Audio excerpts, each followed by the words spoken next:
السلام علیکم ورحمۃ اللہ وبرکاتہ۔ میرے محترم دوستوں، بھائیوں، بہن اور بیٹیوں، آج میں آپ کی خدمت میں پیش کرنا چاہتا ہوں علامہ اقبال صاحب کا وہ کلام جو کہ انہوں نے ملا اور بہشت کے نام سے لکھا ہے۔ آئیے پہلے کلام سنتے ہیں اور اس کے بعد اس کی تشریح۔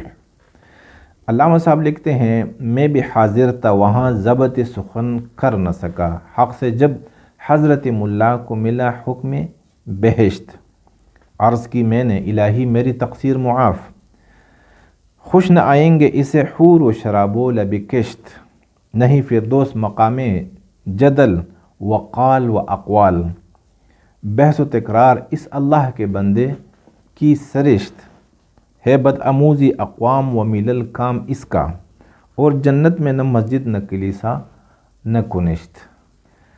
میرے محترم دوستوں، بھائیوں، ملا اور بہشت کا مقصد یہ ہے کہ مولوی حضرات اور جنت، یعنی کیا ہمارے مولوی حضرات جو جنت کے ٹھیکہ دار بنے ہوئے ہیں، کیا یہ جنت جانے کے لائق ہیں بھی یا کہ نہیں؟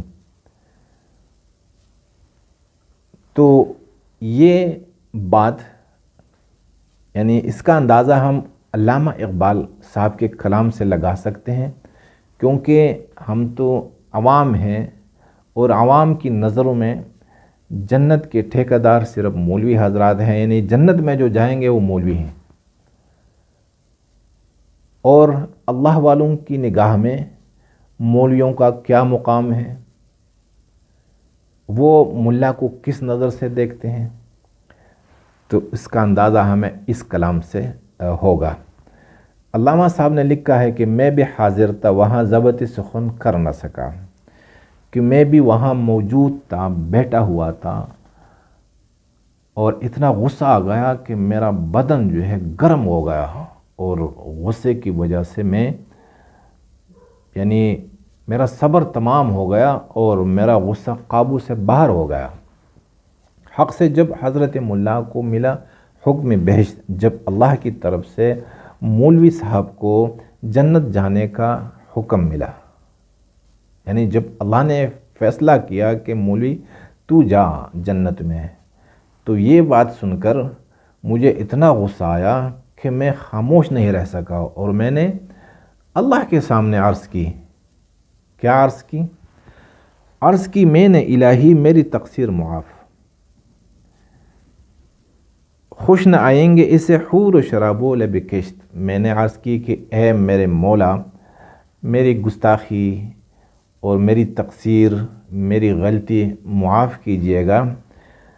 جہاں پر آپ اسے بھیج رہے ہیں وہ تو نعمتوں کی جگہ ہے، اور جنت کی کوئی نعمت بھی مولوی صاحب کو پسند نہیں آئے گی، کیونکہ مولوی صاحب کی فطرت جنتوں کی نعمتوں کے مطابق نہیں بنی ہے۔ کیوں؟ نہیں فردوس مقام جدل و قال و اقوال، بحث تکرار اس اللہ کے بندے کی سرشت۔ کہ جو جنت ہے یہ تو لڑائیوں کی جگہ نہیں ہے، نفرتوں کی جگہ نہیں ہے۔ اللہ جنت کے بارے میں فرماتے ہیں کہ جنت میں جنتی کسی جنتی سے گالی تک بھی نہیں سن سکے گا، اور کیا ہوگا؟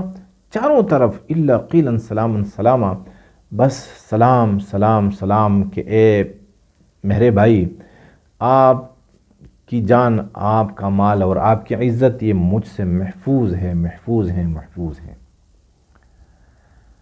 آپس میں محبت ہوگی، اللہ اور جنتیوں کے درمیان محبت ہوگی، اور اس محبت کی برکت سے جنتیوں کے آپس میں بھی محبت ہوگی۔ اس محبت کی وجہ ہوگی کہ ایک دوسرے سے پیار کے بول بولیں گے، کوئی غصہ نہیں ہوگا، کوئی گالی نہیں ہوگی، وہاں پر کوئی مار داڑ نہیں ہوگی۔ تو نہیں فردوس مقام جدل وقال و اقوال۔ دوسری بات یہ ہے کہ ایک تو جنت لڑائیوں کی جگہ نہیں ہے، اور دوسری بات یہ ہے کہ جنت کردار کے بدلے میں ملتی ہے، گفتار کے بدلے میں نہیں ملتی۔ اور مولوی صاحب کے پاس قال اور اقوال اور جدل، جنگ و جدل کے علاوہ کچھ ہے ہی نہیں، یعنی اس کا عمل، اس کا کردار جنگ و جدل ہے، اور اس کا گفتار یہ مناظرہ، دوسروں کو ہرانا، دوسروں کو گرانا، دوسروں کو ذلیل کرنا، یہ اس کا کام ہے۔ تو بحث تکرار اس اللہ کے بندے کی سرشت، اس کا جو کام ہے، اس کی خون میں شامل ہے کیا؟ لوگوں کو گرانا، لوگوں سے بحث و تکرار کرنا، بھائی یہ واجب ہے اور یہ سنت ہے اور یہ دین میں ہے اور یہ نہیں ہے، آپ جنت میں جا سکیں گے اور آپ نہیں جا سکیں گے، یہ کافر ہے اور یہ مسلمان ہے بدآموزی اقوام و ملل کام اس کا۔ اور جنت میں نہ مسجد نہ کلیسا نہ کنشت۔ بدآموزی بری تعلیم کو کہا جاتا ہے۔ بری تعلیم وہ ہوتی ہیں جو اصلاح سے محروم ہو، بری تعلیم وہ ہوتی ہیں جس میں فساد ہی فساد ہو، جس میں نفرتوں کے علاوہ کچھ ہو ہی نہیں۔ تو مولوی صاحب نے جو تعلیم سیکھی ہیں اور یہ جو تعلیم دوسروں کو دیتا ہے وہ کیا ہے؟ وہ بری تعلیم ہے، اس میں محبت نام کی کوئی چیز نہیں ہے۔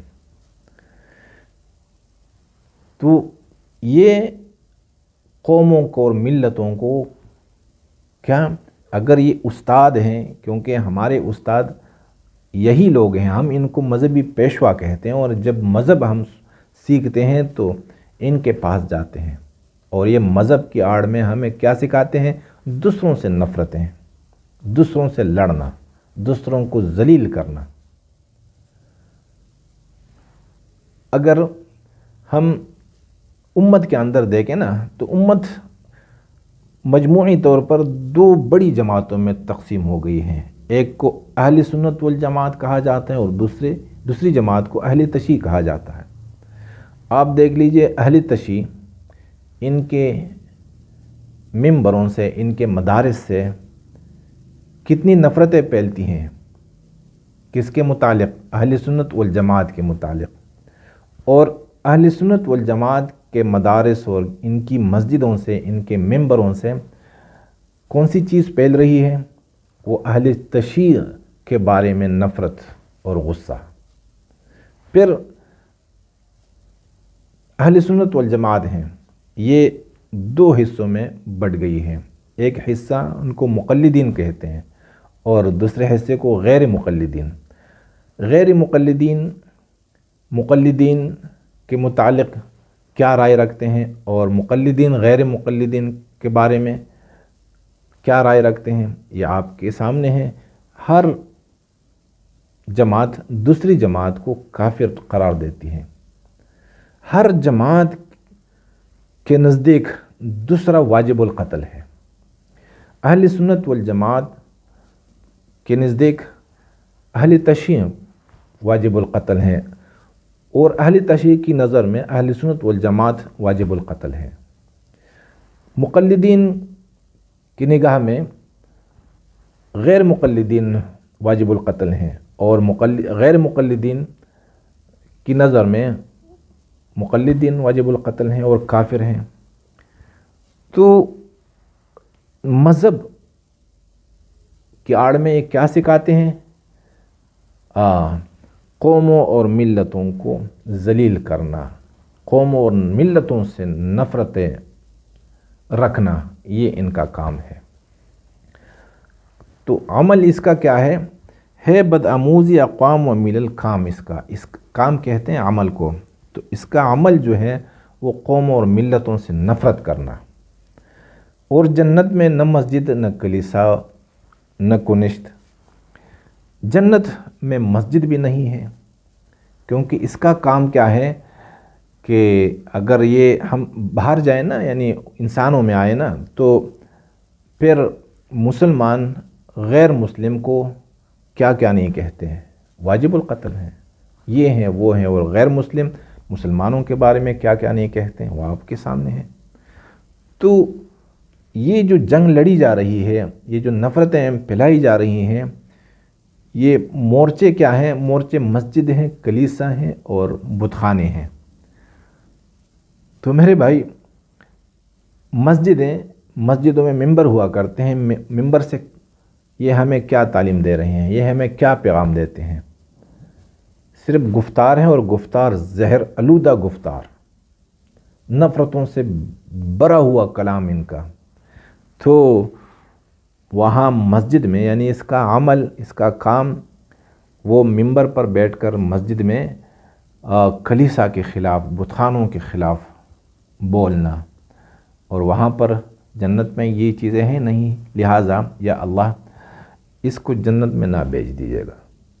یہ اللہ والوں کی نظر ہے۔ عوام کی نظر میں یہ ہے کہ بھائی جنت کے مستحق صرف مولوی حضرات ہیں، کیونکہ ان کے سینوں میں قرآن ہے، قرآن کا علم ہے، احادیث ہیں۔ لیکن جب اللہ والے دیکھتے ہیں ان کی طرف، ان کے کردار کی طرف، ان کے عمل کی طرف، تو انہیں ان کے عمل میں کیا کیا نظر آتا ہے؟ جو کچھ میں نے آپ کے سامنے بیان کیا، یہی چیزیں جب نظر آتی ہیں اللہ والوں کو، تو پھر وہ اس نتیجے پر پہنچ جاتے ہیں کہ انہیں جنت کی خوشبو بھی نصیب نہیں ہوگی۔ مقصد اور فلسفہ اس کلام کا یہ ہے کہ ہمارے جتنے بھی مذہبی پیشوا ہیں، وہ کسی بھی فرقے کے ہوں، کسی بھی مذہب کے ہوں، اور بھلے وہ مسلمان ہوں یا غیر مسلم ہوں، جو مذہبی پیشوا ہیں وہ اپنی زبان کو لگام دے، اور اپنے کردار پر، جو اس کا کردار ہے نا، اپنے کردار پہ توجہ دے۔ کردار سے دنیا جنت بنے گی، اور کردار سے اس کے کردار سے جب دنیا جنت بنے گی، تو یہی جنت یہ ساتھ ساتھ لے کر جائے گا آگے۔ گفتار سے جنت نہیں بنتی، عمل سے زندگی بنتی ہے، جنت بھی جہنم بھی۔ یہ خواہ کہ اپنی فطرت میں نہ نوری ہے نہ ناری۔